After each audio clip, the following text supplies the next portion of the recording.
Hello, Superintendent G here with this week's Friday Focus, and today I am joined by Dr. Devlin and Mrs. Simmons. Dr. Devlin is our Director of Counseling Services, and Ms. Simmons is our junior high counselor, and it is National Counselors Appreciation Week. So we are recognizing our counselors and trying to bring attention to all that they have done this year. And Dr. Devlin, I'll ask you, how has this year been different for our counselors? Well, there's been lots of transitions and pivots and how we find ways to support our students and families, which our counselors have done amazing with in learning new platforms to connect with students. Ms. Simmons is especially a Google guru, and so she has specifically taught our team a lot of things about how to use those platforms and connecting with our kids. Mrs. Simmons, how do you feel like this year has been different for you? Doing counseling online has been different, and just reaching out to the kids. It's different. It's a different way to get that connection with them. It's a lot easier to build those relationships face to face. But just working with the students through email and flip grids. And then we do have live lessons as well here during our win time at the junior high on Fridays has been very successful in just maintaining those relationships and making sure that we're staying connected and meeting their social emotional needs. Thank you for all you do. Thank you. For our students. Thank you, Ms. Simmons. Hi, I'm Amber Anglin, and I'm the counselor at JAA. I am at home today, unfortunately, and I'm so sad to have missed the campus visits. I wanted to share how counseling in SEL has looked different this year and what I've learned specifically from our students. Through all the pivots and transitions this year has brought, we've definitely learned new ways in connecting, communicating, and fostering relationships with our students. And with this ongoing navigation of tools, it has become apparent that students have varying comfort levels among different communication platforms. Within the virtual world, I have seen it has provided a layer of safety in communicating, whether it's through Flipgrid, Google Meet, Google Forms, virtual small groups. Students are just more familiar with online communication, way more so than adults. And so it's been a more natural environment for them to kind of open up and share what's going on in their world. I recently spoke of the SEL toolkits and guidance at my campus at JAA in the latest edition of Parent U. If anyone would like additional information, that is coming very soon. I truly love our team in this great district and thankful for the partnership we have with our families and community. Thank you so much. Okay, and now we are with Mrs. Mock, our counselor at Delaney Elementary School, and always one with a positive spin on everything. Mrs. Mock, can you kind of tell us how this year has been different for you as far as counseling with our students? Yeah, a lot of our kiddos, they just, we realized this year how much they truly depend on us and how they need to see these familiar faces and get back into routines. This year has really showed us a lot about how social emotional learning needs to be in the classrooms, and our teachers here are phenomenal. They're already doing it before you even have to show them what to do. And so we created this teacher toolbox for the counseling department that the teachers can pull the lessons out of, and the kids are interacting and they're doing them every day with the kids every morning. And this year counseling's been a little different because, like, when I do my groups, it's more about how to overcome these obstacles that they faced. Like, being home was a big deal for our kiddos. Not being able to be with each other was big. It was huge for their emotional well-beings. And so some of that sadness is now leaving because they're getting some sense of normalcy again. And the kids that used to be so closed and shut down are now opening up, and, you know, they're interacting, and they realize that the 6 feet away doesn't mean you can't still be friends. It doesn't mean you still can't love each other. It just means that you have to do it from a little bit of a distance. But it's overall, the kids they're real resilient, you know, and they're just coming back strong. And this year has just really taught us that we need to make sure our relationships are strong with our kids, because that's the foundation of everything for our babies. Speaking of resilient and coming back strong, you had a little accident and you're coming back strong and doing well, so we wish you the best with that as well. Thank you. Thank you for all that you do for us. Oh, I appreciate it. Thank you. And now we are at Patterson Elementary School with Mrs. King, our counselor. And Mrs. King, could you tell us what it has been like in this year of COVID, how this year has been different for you with providing services for our students?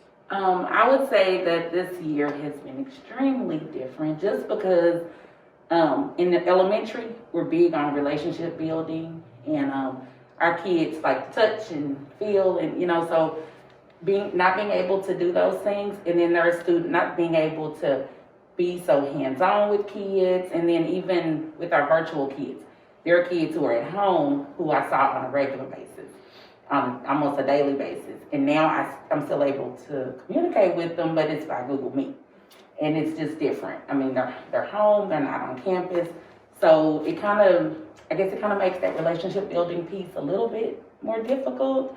So it's been difficult, but there's been some bright points. So like, especially with SEL Toolkit.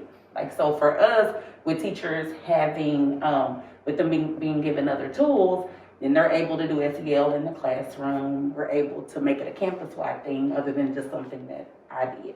So that's been a great piece, but there are some challenges because I'm not able to reach kids all the time, like I was before. So I think you just hit on a thing that's been with COVID across the board. It's opened up some opportunities and forced us to do some things that we weren't doing before. And SEL being, brought into the classrooms more is definitely one of those areas that I feel like is a benefit. I absolutely agree with you. Okay. All right. Well, thank you for all that you do for our students. Thank you. I love being here. Okay. And now we are here at the high school with Mrs. Ramirez and Mrs. Hunt, our two high school counselors. And I will ask you the same question that I've been asking everyone else. How do you see counseling differently this year compared to what we've dealt with in other years? Well, counseling has definitely taken a different aspect in the fact that communicating with students a lot this year has been by email. I miss that one-to-one interaction. They're not here in the school as much, so they used to just pop in. Our door's always open. We love to interact with the kids, going out in the hallway, greeting them. So it's definitely been different because they are emailing us, so we're just in that constant communication. I want to reply. I want to keep that communication open. We're just having to find more creative ways to do that. And it's been challenging because they're up late at night and they want to email all the time, but we just reply when we can, call when we can, do anything we can to still keep them engaged, stay connected with the students. We want them to know we're here for them and understand what they're going through, and we're going to all get through it together. So we've just had to be a lot more involved in a virtually way than it has been one-on-one, but we sure do miss that one-on-one. Definitely. Yes. What about you, Ms. Hutt? You want to Yes. expand on that? Or? I agree. It's been challenging at times, but it sure is a lot of fun to try new things and have Google Meets or have the opportunity to talk to them on the phone. So it's just a little bit different approach. We definitely miss that one-on-one FaceTime with them, but it's given us the opportunity to try new things as well as for the kids. So. And I'll actually ask this question also. COVID has maybe shifted our focuses a little bit because before a lot of your roles were dealing with assessments and making sure that students SAT scores and everything. How has that shifted during the COVID? Has it been more of a SEL type I guess approach? For me, particularly for freshmen and them not having that experience in high school, it seems like I've spent a lot more time talking with them about why grades are important, and being at home in the virtual world, you still need to log into your courses, still need to show attendance, and it's really, really important to pass those classes to receive those credits, because as freshmen, they don't always understand that. So I spent a lot more time focusing on grades per se, as opposed to testing in that area. So kind of getting back to what counseling was probably intended for. Yes, yes. It's been a lot of fun because when those light bulbs go off, talking to them about, oh, you mean I'm not sunk? No, you still have great opportunities to recover these. It's neat to see that they have hope and they realize maybe I didn't do as well my first semester, but this semester, here I go. So that's been neat to see. Okay. I've definitely wanted to encourage our seniors, especially, that what a unique situation they're in. I know that they don't have control of what's going on right now, but I've tried to remind them of all the great life strategies they're learning. They've had to be self-efficient, self-reliant. They've had to find answers in different ways. I think they're actually getting more prepared for the world that's ahead of them, especially for getting out of college or living on their own or going into the workforce. They become stronger in that way. So a lot of times when they're getting down on how things are, I like to change it around to all the new ways that they're learning and the new ways that they're becoming, and the more mature and ready for the outside world than they think they are. So we've tried to make a twist on it, because there are a lot of positive things that have come out of this, and that's all we can do is focus on that and move forward, because they are a great group of kids and they're going to go out there and change the world. We're preparing them for it. Definitely. Thank you both for Yes. all you do for our students, and happy counselors. Well, I want to Thank say you. thank you to both of you guys for Yes. supporting us, because Yes. we always know that when we need help or support, we have it through Right. you, Mr. G, as our superintendent, and Dr. Devlin. She keeps us Yes. all together and keeps us unified, and so it's definitely a team effort. Definitely. All right. Now we're with Mrs. Thomas at the high school. 2 years ago, when I came to the district, Dr. Devlin approached me about bringing in a program called Community in Schools. And would you like to talk about Community in Schools? Sure. Yes. So it's a partnership we have with communities and schools, where we are fortunate enough to have a social worker assigned to a campus who has a caseload that they support students and families in our community. And Ms. Thomas here has been with us. This is her second year. And so I can kind of let you share a little bit about what all you do here to provide services on campus.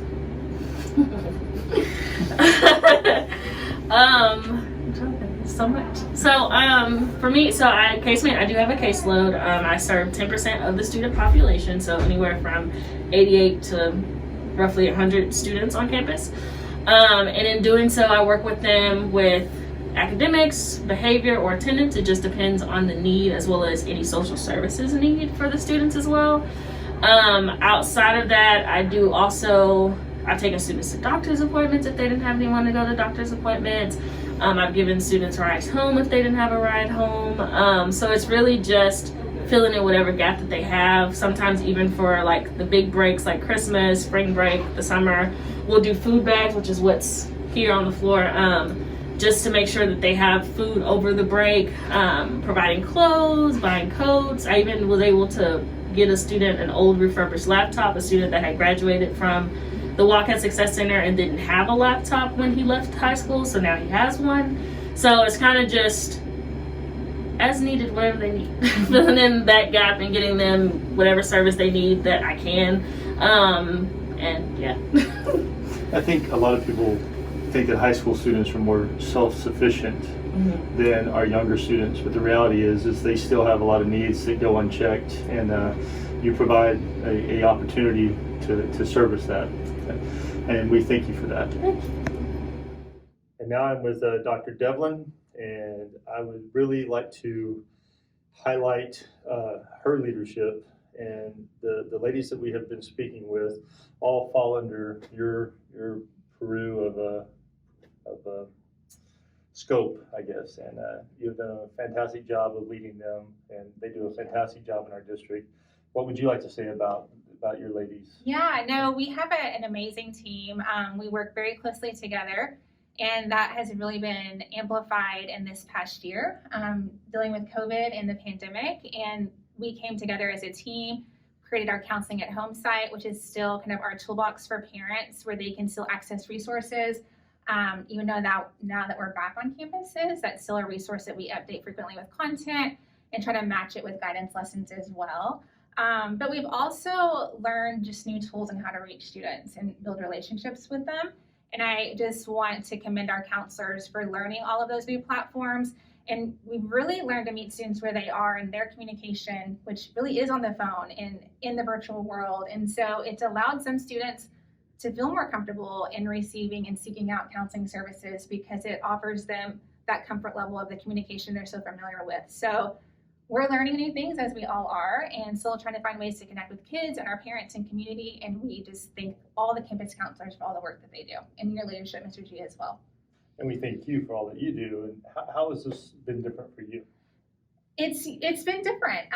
It's been a new learning curve for sure, as it has been for everyone. And just missing that connection and getting to meet in person and all the things virtual. But we've learned a lot of new things. And I think that is the positive reframe that we keep going back to is the new tools we now have that even when things get back to everyone being back together, we'll still have those capabilities and those resources to extend on. I believe I said when we came out of that first meeting, and if this is COVID-19 is going to do anything, it's going to force us to automate systems Absolutely. faster. Yes. And we have definitely done that, and you've been a big part of that with our counseling group. So Thank you. kudos to you and your group, and thank you for all you do. Thank you, Mr. G. As always, the future is bright in Kennedale ISD.